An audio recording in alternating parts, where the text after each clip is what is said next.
The year is 2072. On a routine scouting mission, Martian explorer Samuel Sterling gets lost during the mother of all sandstorms and takes shelter in a cave of violent light. When he awakens, it is the year 7000. Strange creatures and dangerous enemies have overtaken our solar system. Humanity is on the verge of extinction. If there is any hope for Sam to return to his home, he must become the hero humanity needs. He must become Splendid Sam.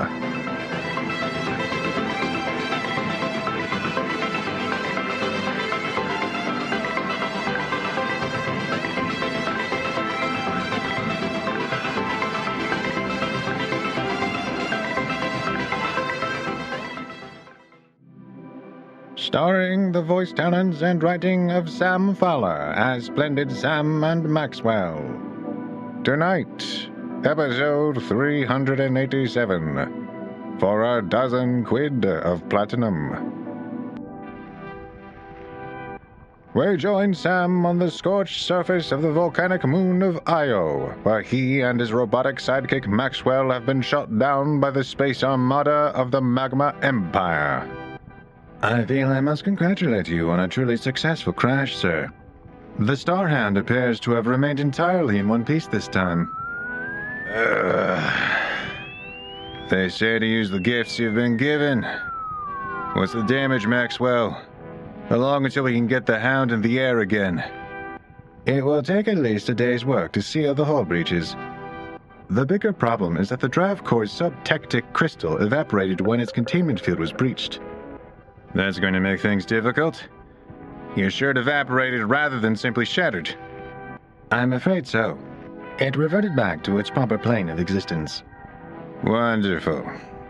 The last thing we need is the veil thinning too much here in dealing with a subtectic invasion. We aren't exactly in friendly territory as it is. The Hound scanners indicate no unusual activity in our surrounding area.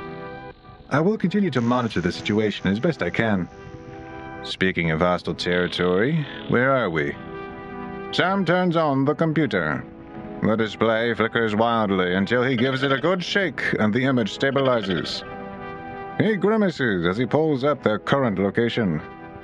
It appears we have crashed right where you intended, in the wasteland between the Magma Empire and the Grand Duchy of Flame. Like I said, my skills at crashing are a gift. Unfortunately, neither the Empire nor the Duchy are very friendly to us at the moment. Given how we Shadows have offended, nor the relationship have mended, I cannot say that I blame them. But it has been almost an Earth year since you stole the Lemniscate of Silence from the Grand Duchy, and the Magma Empire has just now shot us down. That heist was one of my better capers, wasn't it? I've still got a scar from that fight with that Scyther. But maybe the Duchy's forgotten already. After all, it has been a year. If that's the case, then they have forgotten to rescind the bounty. But they also didn't just blow us out of the sky. Which means that the ones that did will expect us to run for the Duchy. We'll go say hello to the nearest Magnamium settlement to see if we can scrounge up a fresh subtectic crystal. Always the hard road for us. Remind me again why I stick with you. Your previous owner thought you talked too much and gave me a good deal. He recommended I take out your speech regulator, which is still in action. Oh, hard-hearted master. I take you sightseeing, don't I? Come on, let's get suited up. Sam and Maxwell squeeze through the cramped interior of the damaged Starhound to the airlock. The robot assists Sam as he pulls on his spacesuit and ensures that his helmet is properly secured. Sam arms himself with his plasma pistol and ensures it's fully charged. Beside him, Maxwell removes his head and installs it on a more durable combat chassis. They open the airlock and crawl out onto the barren surface of Io. The inky black sky is tinted an ominous red from volcanic activity, and ash falls from above like a gentle sulphurous snow. Sam checks his wrist computer and points. The nearest settlement is a 50-kilometer hike. That'll take us 3 hours with the jump jets, assuming we don't get bogged down fighting the local wildlife. I always assume the worst. 6 hours minimum. Such pessimism! I bet you 12 quid of platinum that we make it in 5. Since my programming does not allow me to decline the bet, you're on. Sam takes a few steps away from the Starhound, testing the lower gravity, and then, with a few short bounds, leaps into the air. The jump jets on his back fire, catapulting him dozens of meters into the air. The land around him is a hellscape, littered with gas vents and trails of magma lazily oozing across the arid moon. The local landscape has only a little plant life, a very good thing. Where alien flora thrives, so does alien fauna, and alien fauna is rarely friendly. He reaches the apogee of his graceful arc and comes down to the ashen surface, jets softening his landing. He turns just as Maxwell's heavy combat body lands a few meters behind him. See? That 12 quid is as good as mine if we keep moving. Help, masters, help! My oil dries up. I fear I will not make good time. Sam laughs and takes his next leap. It was going to be one of those days, but then for the two of them, it nearly always was. An hour into the trip, Sam notices that the surface of the moon is now dotted with plant life. Alien vines whose tendrils writhe and rove, searching for fresh lava to leach precious nutrients from. Soon stalks of purple vegetation like alien bamboo, topped with bulbous blood-red clusters of fruit, sprout from the shallow volcanic soil. It forms dense patches that Sam instinctively knows that it's best to avoid. Weapons out, Maxwell. We've got an alien ecosystem here. Do you recognize any of these species? Negative. None of these species are in my database. I advise caution, as there appears to be adequate biomass to accommodate animal life. And where there are herbivores, predators are sure to follow. Stay alert. Sam lands a jump with a gentle thump. The nearest vine reacts to the vibrations and wriggles in his direction like a serpent.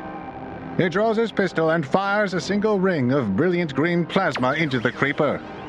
Despite their adaptation to high heat, the plasma incinerates the end of the feeler and it retracts with a twitching motion. I do hope that they will prove no harm. To robots, I mean. Hey, what about humans? Before Maxwell can answer, an alien creature leaps from the nearest patch of bamboo. Silvery silica fur covers its body and it has 6 legs surrounding a single toothy mouth the size of a man's head. Sam snaps off a shot, but misses as it attaches itself to Maxwell. The robot's combat chassis spins as he tries to get a look at the vicious attacker. Sam leaps to Maxwell's aid and rips the creature from his sidekick, throwing it to the ground. He puts a ring of plasma through its core, and it shudders only once as death embraces it. The wildlife seems friendly enough. We should probably keep our distance from the bamboo whenever possible. Maxwell's hands probed the puncture marks where the creature's teeth had pierced his steel plates. Aliens are so forward in their affections. Let's away before some worse mischance befall us here. I couldn't agree more. They continue on their journey. Sam keeps his pistol at the ready as they head deeper into the alien biome. They kill nearly a dozen more hexa spiders, dispatched with brutal efficiency by Sam's plasma pistol, or else eviscerated with shards of crystalline lights by the photon repeater built into Maxwell's combat chassis. The biome comes to an end when they reach a large lava field. There's more melted rock here than there is land. We'll have to be precise with our jumps. Allow me to go first. I may survive an errant landing where your adventures would almost certainly reach their conclusion. Take warning by me and my path. Good plan. And looking at the chrono, I think we are making very good time. You're going to owe me that 12 quid. More things can go wrong the next hour, Samuel, than have been dreamed of in your philosophy. Like that magnanium assault craft over there. Maxwell's head spins in a circle before alighting on the wreckage. I shot down that very craft approximately 7.54 seconds before the Hound was hit. Observe how precisely I disabled its engines. I do not believe you pay me enough for my skills. I don't know why I pay you at all. Presumably so that you can force me into taking your asinine bets. Very funny. Come on, let's go look for survivors. Sam prepares his jump jets, but notices that Maxwell has crossed his arms. The robot's body language is harder to read in the combat chassis, but even so, the discontent is obvious in his posture. Do we have a problem, Maxwell? I do not advise this course of action. Any surviving crew will mostly seek revenge, and, as a human, you are quite easy to kill. No one has succeeded at that yet. Survivors may need our help. Shooting someone down in a battle is one thing. After the fact, it's just offering a little human decency. Human ethics do not demand that one puts oneself in danger in order to aid an enemy. Yeah, well, it's my choice. The solar system is short on basic humanity rights now, so I'm going to offer it, even to alien interlopers. The robot is silent for a long moment, as if it took time for the foreign and strange idea to work through its circuits. Yet do I fear thy nature. It is too full of the milk of human kindness. The robot goes still and seems to still be deep in thought, but slowly its posture relaxes and it uncrosses its arms. Very well. I will lead the way so that your human kindness does not end in our deaths. Sam smiles as the robot pushes him aside and jumps toward the ship. Slowly but surely, Maxwell was coming around to his way of thinking. We'll return to Splendid Sam soon, but first, a word from tonight's sponsor, Red Spot Soda Company. Howdy, pilgrims. In these rough and tumble days, a fella still needs something honest to cut the dust and to slake his thirst. Well, the good folks at the Red Spot Soda Company heard your call from the Red Sands themselves. Straight from their new bottling plant right here in Arizona Colony, Mars, comes the one true taste of home. Red Spot Cherry Soda. That's right, fellas. Bottled on Mars. They draw the purest water from the deepest Martian aquifers. Add real mouth-watering cherries grown right here in orbit, and then carbonated under our pale red sky. The result? A bright ruby red soda with a fizz so lively it'll clean the rust right off your aft. One frosty bottle of Red Spot, and you'll taste the difference clear across the solar system. It's cherry through and through, sweet enough to make a man forget his troubles, and tangy enough to remind him he's still alive. The kind of soda that turns a long haul to Saturn into a cool Martian evening and makes even the 2-bit saloon feel like home. Moms love it because it's the last wholesome drink left. Kids love it because it pops like a thumper. And you freelancers out there chasing the next paycheck, well, even on your worst run, a bottle of Red Spot won't break the bank. So the next time you're docked at Sirius or burning hard for Venus, reach for the big red bottle with the famous label. Tell the barkeep you want Red Spot, the cherry soda bottled on Mars by the Red Spot Soda Company. Red Spot Cherry Soda. It's the one bright spot left in the whole blamed solar system. We now return to Splendid Sam, episode 387, for a dozen quid of platinum. It takes Sam and Maxwell almost an hour to circumnavigate the gargantuan field of lava to reach the downed assault craft. Sam would never say it, but Maxwell's laser blasts had indeed been extraordinarily accurate. One to each engine pod, and the 400-ton spaceship had come down perfectly intact. At least until it had gouged a 200-meter trench across the surface. Its bow was lit by the angry glow of the lava field it now hung precariously over. How do we get into this thing, Maxwell? According to my databases, Magnanium ships have dorsal airlocks. I will lead the way. A series of careful jumps landed them on top of the assault craft. They pick their way down its length. As they pass one of the damaged engine pods, Maxwell points at it and turns to give Sam a look. Why are we stopping? I was admiring my handiwork and thought you might like to join me. Sam stares at his robotic companion, pretending he has no idea what the machine is talking about. It is best not to let success go to their circuits. Humans are insufferable. Either way, it appears that our entrance is hanging out over the lava. Maxwell, you've been with me long enough to know that's just the way these sorts of adventures go. He's truly valiant that can wisely suffer. Now you're getting it. Help me get this hatch open. They cut open the airlock and enter the ship.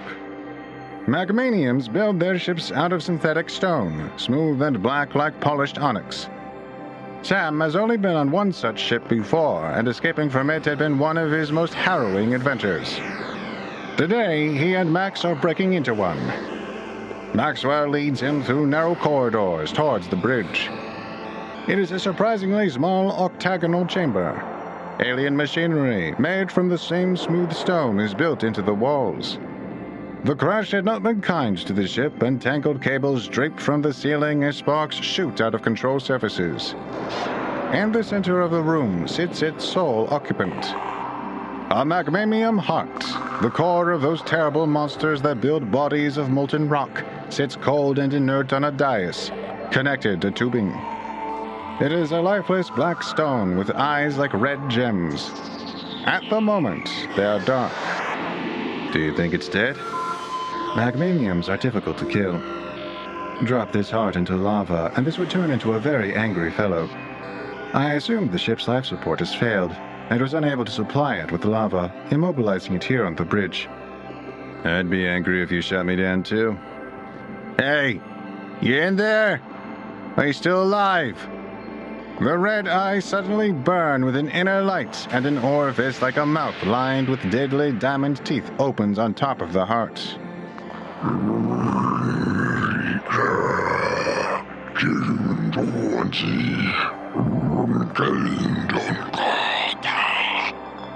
Sam draws his plasma pistol and coolly points it at the heart.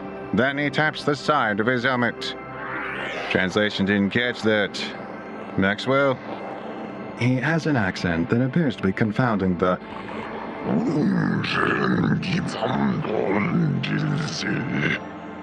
As I was saying before I was so rudely interrupted, his accent appears to be confounding the translators. It is entirely possible that he is from the Magmamium homeworld and not from our solar system at all. Can't you guys just leave humanity's one star alone? Why do they have to keep coming through the portals? Well, it appears he can understand us. Maxwell? I'm working on it. The secondary processor is pattern-seeking to see why the existing translation program is failing. The ship shakes violently and seems to shift its inclination. I would have thought you wanted for us to slide down into the lava. You'd reconstitute and we'd die a fiery death.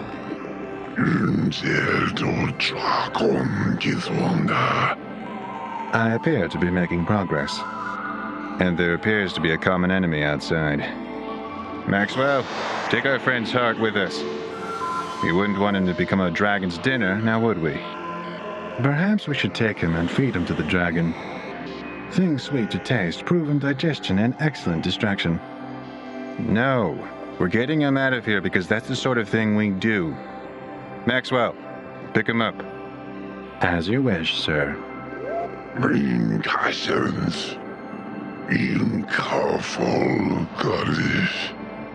Sparks fly as cables feeding into the heart are severed. The Magmamium is silent, as if it is resigned to its fate of being Sam's luggage. Sam gestures and the robot follows them back towards the exit, stony black heart tucked under one arm. The ship shudders again, and the roar of an enormous beast can be heard reverberating through the hull. If you've got any other crewmates aboard this tin can, speak now or forever hold your peace. Time appears to be running out.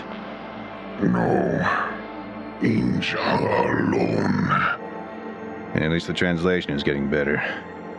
That airlock is just ahead. My processes are adapting the existing program to the Magmamium's unseemly manner of speech. Very soon it will be a solved problem. Guys, from an excellent pedigree, you glorified coffee maker. Sam stops in his tracks. Magmamiums drink coffee? Doubtful. The program may be overzealous in its idiomatic translations. Turning down localization parameters. The wrecked ship trembles violently, now under a relentless assault. You get us out of here before the dragon peels this ship apart. You may have a point. Hurry! It's not far now to the exit. They reach the airlock and climb out onto the top of the assault ship. Sam points at the aft, where a nearly 80-meter-long black reptilian monster was using powerful claws to tear hull plates off the magnanium ship. But it's no ordinary lizard. Its limbs are flexible, almost tentacular in nature, and attempting to focus one's eyes on the creature makes it almost disappear from vision. Sam whistles. It really is a subtectic dragon, then. Must have crossed the threshold after our drive crystal evaporated. Followed its scent right to us like a beacon. Such unnatural creatures do not belong in this plane. On that, we are in full agreement. The dragon pauses its rampage and looks up at them. It shimmers and seems to shift in space, as if it is not fully real, but merely a projection from a distant dimension.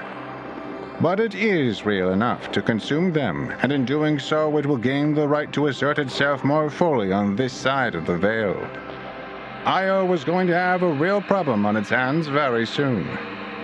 Looks like I'm going to lose that bet after all. Maxwell, 12 quids of platinum to save your enemy and fight a subtectic dragon. I dearly wish you had been correct. Sam smiles as the beast takes to the sky, never taking its evil eyes from them. No. 12 quid is such a small price to pay.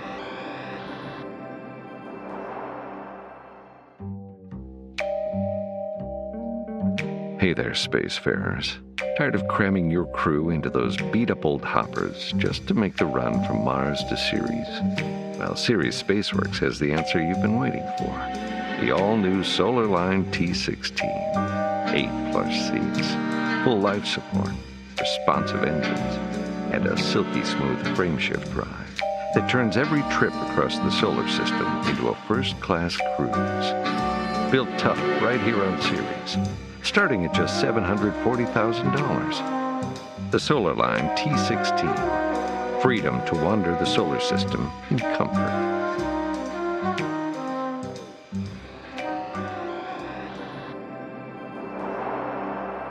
Thank you for joining us for episode 387 of Splendid Sam. Join us next time as Sam and Maxwell face off against the terrible might of the subtectic dragon in episode 388 with friends like these. This episode of Splendid Sam was produced as a stretch goal for the After Moses audiobook Kickstarter campaign. Thanks to all the backers that made the campaign a success.